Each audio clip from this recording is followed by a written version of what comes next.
बचपन में एक ना एक बार तो हम सभी सोचते हैं कि काश हमारे पास भी कोई जादुई ताकत होती। हमारी आज की कहानी भी कुछ ऐसे ही खास लोगों के बारे में है। कहानी की शुरुआत में हम यूरोप के सबसे छोटे देश इलीरिया के शाही खानदान की छोटी बेटी समैंथा को देखते हैं, जिसे राज परिवार में पैदा होने के बावजूद भी एक राजकुमारी की तरह नहीं रखा जाता था। और वहीं दूसरी तरफ उसकी बड़ी बहन एलेनोर को सभी चीजें एक बार बोलने पर मिल जाती। हालात बद से बदतर तो तब हो गए जब सैम के पिता, जो कि वहाँ के राजा भी थे, उनकी एक प्लेन हादसे में अपने भाई के साथ ही मौत हो गई। उनकी मौत के बाद से ही सैम की माँ कैथरीन ने उस देश का राजपाट संभाला। और कुछ ही हफ्तों बाद जब एलेनोर 18 साल की हो जाएगी तो उसकी माँ के बाद उसे रानी बना दिया जाएगा। सैम को तो मानो उस परिवार का कभी हिस्सा ही न माना गया हो। अपनी जिंदगी को एक आम आदमी की तरह जीते हुए वो किसी के साथ भी घूम सकती थी, जिनमें से एक लड़के का नाम माइक था। देश में तानाशाही के विरोध में सैम और माइक ने सड़क पर रॉक म्यूजिक की एक परफॉर्मेंस की, जिससे वहां लोगों की भीड़ के साथ पुलिस भी पहुंच गई।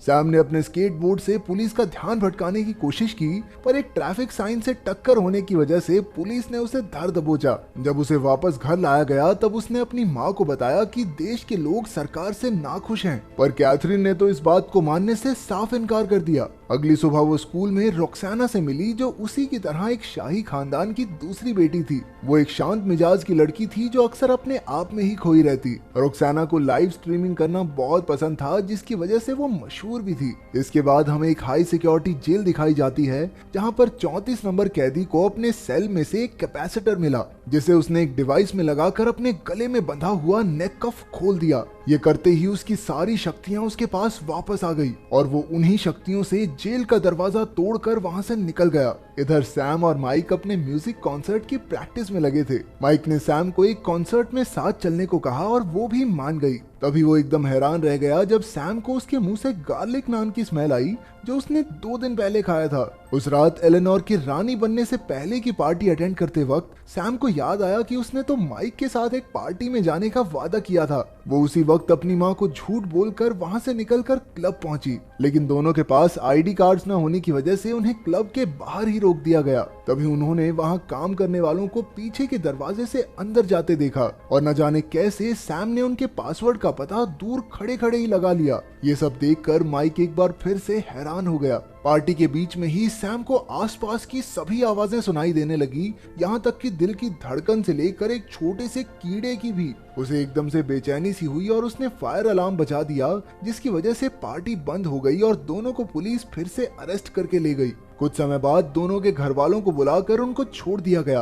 कैथरीन ने सैम को झूठ बोलने की सजा देने के लिए उसे गर्मी की छुट्टियों में भी स्कूल भेजने का फैसला किया। इधर 34 नंबर कैदी अपने पार्टनर को फोन करके उसके सेव वाले आइडिया की तारीफ करते हुए बताता है कि कैथरीन ने ही उसे जेल में डाला था। वो अपने अगले कदम के इंतजार में था और साथ ही उसकी नजर सैम पर भी थी। अगले दिन स्कूल में उसे जानवरी नाम की एक लड़की मिली, जिसने बताया कि उसके पिता और सैम के अंकल दोस्त थे। क्लास में मैटियो, टूमा और रुक्साना भी बैठे हुए थे। कुछ देर बाद प्रोफेसर जेम्स ने उन्हें बताया कि शाही खानदान के दूसरे बच्चे होने की वजह से उन सभी में बचपन से ही एक अनोखी शक्ति मौजूद है, जिसका उन्हें अभी तक अंदाजा भी नहीं। और इस बार गर्मी की छुट्टियों के दौरान उन्हें सीक्रेट सोसाइटी के लिए तैयार किया जाएगा। अपनी माँ कैथरीन को इस सीक्रेट सोसाइटी प्रोग्राम की हेड के रूप में देखकर सैम हैरान हो गई। कैथरीन ने सभी को बताया कि ये सीक्रेट सोसाइटी राजा या रानी पर आने वाले सभी खतरों से लड़ने के लिए बनाई गई थी, लेकिन अगर उनमें से कोई भी इसका टेस्ट पास नहीं कर पाता तो उसकी याददाश्त मिटा दी जाएगी,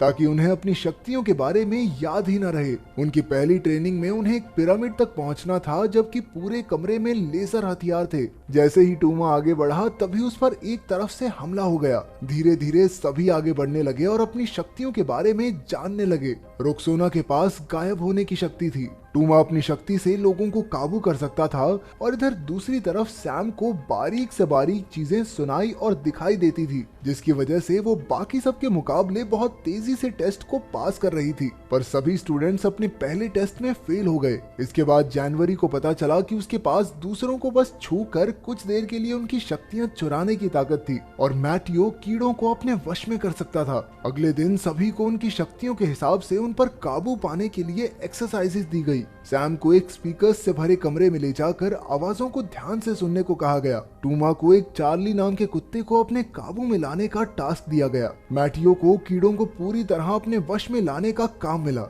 उधर रॉक्सोना को बर्फ और बारिश में अपनी शक्तियों का इस्तेमाल करना सीखना होगा। जनवरी को अपनी शक्तियों के दम पर एना से उसकी पानी के नीचे सांस लेने की क्षमता सीखनी थी। जेम्स ने बच्चों का टेस्ट लेने के लिए जानबूझकर सैम को जहरीला खाना पकड़ाया, जिसके बाद जनवरी ने सैम को अपना सेब खाने को दिया। उसी रात माइक के पिता ने उसे सैम को फोन करते देखा और न जाने क्यों बिना बात ही सैम से दूर रहने को कहा। अगले दिन सैम अपनी माँ से मिलने पहुंची, जिन्होंने उसे एक अंडरग्राउंड हेडक्वार्टर दिखाया। वहाँ बहुत सारी कीमती चीजें पड़ी थी, जिनमें से एक डीएनए बेस्ड नैनो डिवाइस था जो एक जैसे डीएनए वाले लोगों को टारगेट करता था। कैथरीन ने उसको अपनी शक्तियों पर काबू लाने के कुछ तरीके बताए। इसके बाद रॉक्साना को छोड़कर सभी बच्चों ने अपनी शक्तियों पर काबू पा लिया था। सिर्फ रॉक्साना ही आगे नहीं बढ़ पा रही थी, इसलिए जेम्स ने उसको इतने बिखरे हुए बालों में लाइव हो जाने की धमकी दी और ये सुनते ही रॉक्साना ने अपनी शक्तियों का इस्तेमाल करके खुद को गायब कर लिया। ये होती हैं लड़कियां। राजा रानी मारे जाएं, याददाश्त चली जाए, फर्क नहीं पड़ता, लेकिन इंस्टाग्राम पे गंदे बाल वाली फोटो नहीं जानी चाहिए।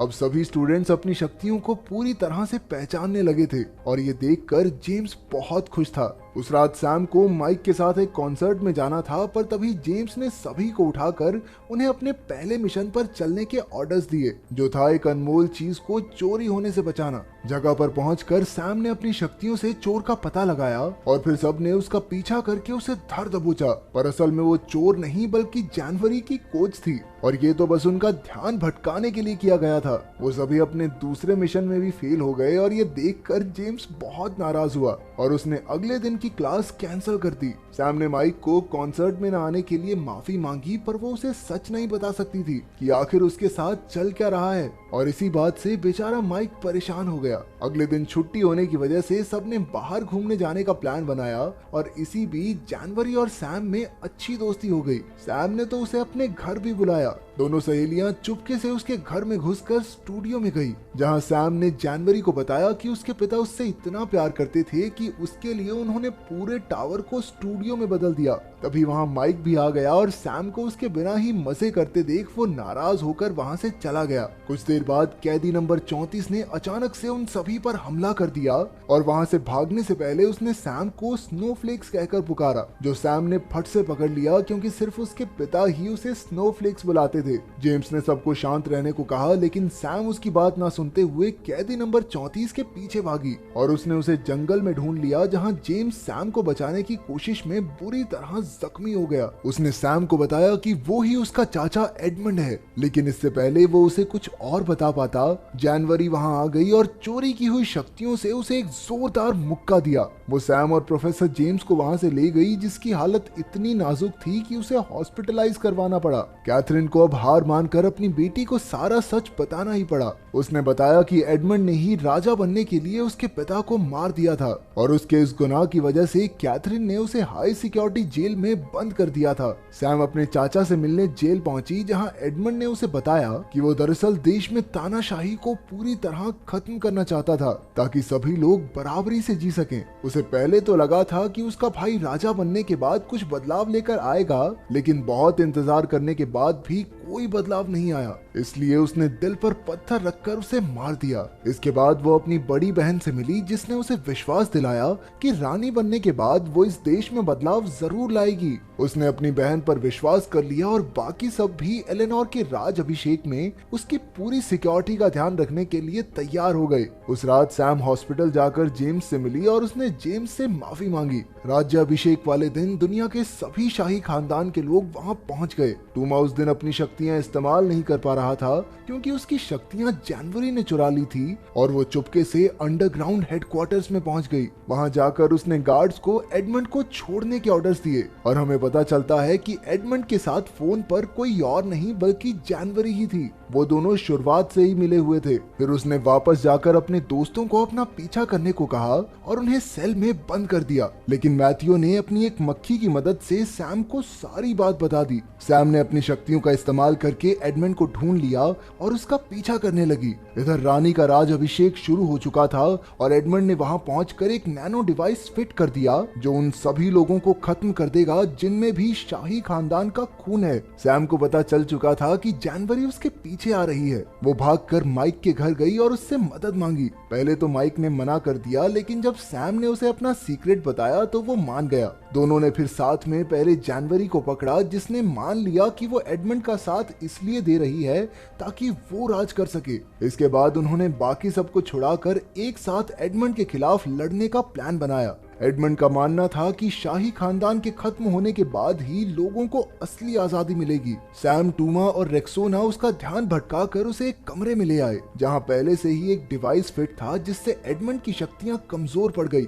माइक ने तब तक नैनो डिवाइस को रीप्रोग्राम कर दिया जिससे एडमंड उसके अंदर ही फंस गया। दूसरी तरफ राज अभिषेक बिना किसी परेशानी के पूरा हो गया और अब एलेनोर ही देश की रानी है। सैम, रेक्सोना, टूमा और मैथियो को सीक्रेट सोसाइटी में एक्सेप्ट कर लिया गया। प्रोफेसर जेम्स के ठीक हो जाने के बाद कैथरीन ने नई रानी को सीक्रेट सोसाइटी के बारे में बताया। रानी ने वादा किया कि इलीरा के लोगों को तानाशाही के साथ साथ एक सरकार बनाने का मौका भी दिया जाएगा ताकि सभी लोग पूरी आजादी से जी सकें। अचानक सभी को खबर दी गई कि जानवरी जेल से भाग गई है और अब उन सबको मिलकर उसे पकड़ना होगा। तो अगर तुम्हें चुनने का मौका मिले तो तुम कौन सी सुपर पावर चुनोगे, कमेंट्स में जरूर बताना।